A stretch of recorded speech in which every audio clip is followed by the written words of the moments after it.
Hello, आपका स्वागत है एक नए एपिसोड में कंटेंट मॉन्स्टर्स के। और आज हम बात करने वाले हैं नेटफ्लिक्स पे नई रिलीज हुई सीरीज द रेलवे मैन की। इस सीरीज को डायरेक्ट किया है शिव रवेल ने और प्रोड्यूस किया है यशराज फिल्म्स ने। इसमें हम देखते हैं कई जाने माने एक्टर्स जैसे कि के मेनन, माधवन, दिव्येंदु शर्मा, बाबिल खान और सनी हिंदुजा।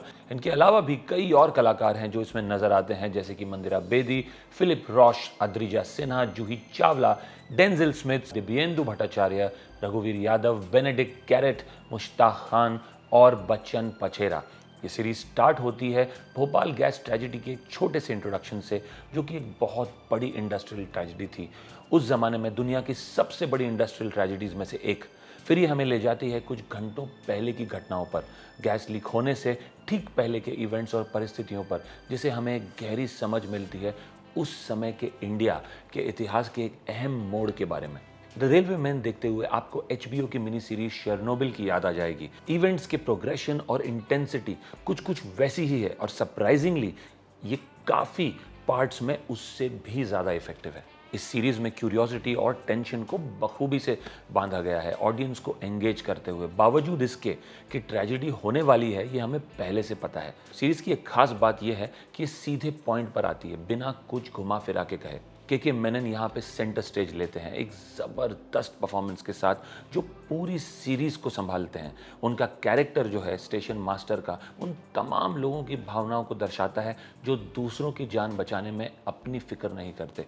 माधवन की एंट्री थोड़ी देर से होती है, बट वो एज यूजुअल सिंसियर और बहुत इफेक्टिव हैं, एक बेबाक और निर्भय जनरल मैनेजर के रोल को निभाते हुए। फिर हम चलते हैं भोपाल जंक्शन की तरफ, जहां गैस लीक पहुंच चुकी है और वहां काम कर रहे ग्रुप किस तरह से लोगों को भोपाल से इवैक्यूएट कराने में एक बहुत ही इंपॉर्टेंट भूमिका निभाते हैं। बाबिल खान के लिए भी तालियां बजानी चाहिए। उन्होंने जो कैरेक्टर निभाया है, इमाद का जो किरदार है, उसकी परफॉर्मेंस जो उन्होंने दी है, इतनी सही तरीके से उन्होंने उस किरदार को निभाया है। You are reminded of Irrfan Khan of the younger days. अब बट बाबिल खान क्लियरली उभर के आते हैं अपने आप में बतौर बढ़िया एक्टर की तरह। ये सीरीज डिटेल में जाती है, जो स्टोरी टेलिंग को एक अलग ही गति और इंटिमेसी प्रदान करती है, जो शायद आम तौर पर ट्रेजेडी के अराउंड कही गई कहानियों में कम होती है।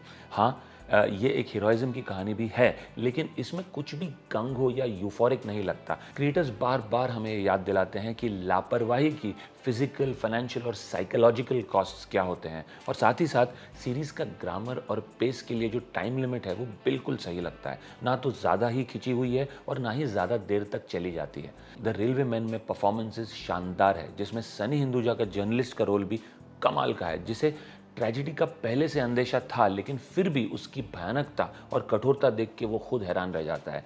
के मेनन तो क्या कहने, बिल्कुल ही क्लास अपार्ट है। पूरी सीरीज को वही संभालते हैं। और माधवन तो हमेशा की तरह रिलायबल हैं और उन्होंने अपने रोल में जो ज़रूरी समर्पण दिखाया जाना चाहिए वो दिया है। दिव्येंदु भी अपनी परफॉर्मेंस से अपनी रेंज साबित करते हैं इस सीरीज़ में। और सबसे ज़रूरी बात, ये सीरीज़ आज के जनरेशन के लिए बनाई गई है।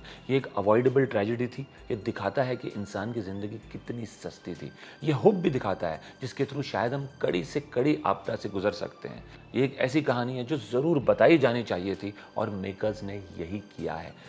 ये सीरीज़ काफ़ी इंटेंस है, लेकिन जब आप शुरू करते हैं और थोड़ी सी देख लेते हैं तो रुक नहीं पाते। जैसा कि मैंने पहले भी कहा, ये एक ऐसी सीरीज़ है जो दिखाई जानी चाहिए थी। और अगर इस हार्ड हिटिंग सीक्वेंसेस को आप डाइजेस्ट कर सकते हैं तो आप ये सीरीज़ ज़रूर देखिए।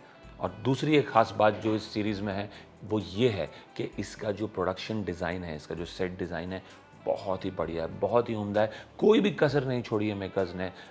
बहुत पैसा लगाया गया है और प्रोडक्शन वैल्यूज़ में वो दिखता है, प्रोडक्शन डिज़ाइन में वो दिखता है। जिस तरह से उस समय के भोपाल और उस समय के इंडिया को रिक्रिएट किया गया है और उस समय के भोपाल रेलवे स्टेशन को रिक्रिएट किया गया है, वो काबिल तारीफ़ है। It is clearly one of the best production designs I have seen in recent times, which is able to bring alive the era और the times of India of those times. तो hats off to the production design team also.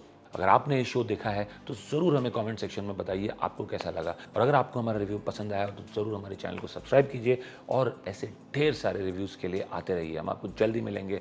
चलिए फिर मिलते हैं।